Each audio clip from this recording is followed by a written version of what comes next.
الشیطان الرجیم بسم اللہ الرحمن الرحیم وَمَن يُطِعِ اللَّهَ وَرَسُولَهُ فَقَدْ فَازَ فَوْزًا عَظِيمًا صدق اللہ العظیم۔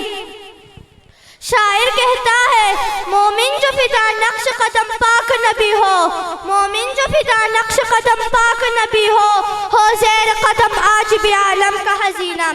گر سنت نبوی کی کرے پیروی امت، گر سنت نبوی کی کرے پیروی امت، توفہ سے نکل جائے گے پھر اس کا سفینہ۔ محترم صدر جلسہ اور مدرسہ کرام اور میرے ہم مکتب ساتھیوں، السلام علیکم ورحمۃ اللہ وبرکاتہ۔ آج اس مجلس کی تواسط سے حضور اکرم صلی اللہ علیہ وسلم کے متعلق چند معروضات پیش کرنا چاہتی ہوں۔ سامعین محترم، سرکاری دو عالم صلی اللہ علیہ وسلم کا ارشاد ہے، میں تمہارے پاس دو چیز چھوڑ کر جا رہا ہوں، جب تک تم اس کو مضبوطی سے تھامے رہو گے کبھی گمراہ نہیں ہوں گے۔ ایک اللہ تعالیٰ کی کتاب ہے اور دوسری میری سنت ہے۔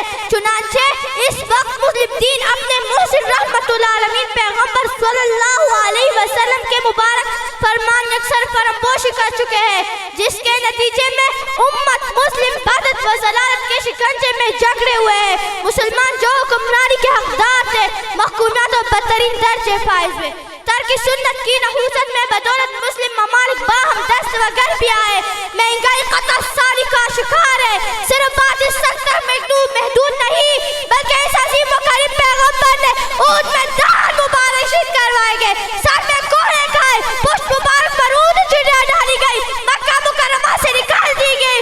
آپ صلی اللہ علیہ وسلم چیتے چچا کے ٹکڑے ٹکڑے کر کے دی گئی، طائف کے میدان میں پتھر کھائے، بیٹوں کو طلاقیں ہوئی، جان کی دم کیا ملے، ہاں مجھے کہنے دیجئے یہ وہی پیغمبر ہے جو دنیا میں تو امتی کہتے، جو دنیا سے تشریف لے گئے تو امتی کہتے۔ افسوس افسوس، آج اسی پیغمبر کے نامیوں ان کی سنت کا، ان کے طریقے کا تم سے ہر رہا ہے۔ العرض بعض نام اور ہر مسلمان سنت نبوی صلی اللہ علیہ وسلم کو عاری سمجھ رہا ہے۔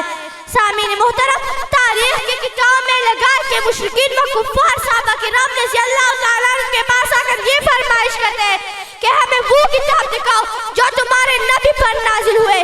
صحابہ کرام اپنے ساتھیوں کی طرف اشارہ کر کے کہہ دو کہ یہ دیکھو یہ قرآن جا رہا ہے، وہ قرآن جا رہا ہے۔ سبحان اللہ، یعنی قرآن نے جو ارشاد فرمائے وہ ان لوگوں میں سے جن میں من موجود ہے۔ والسلام۔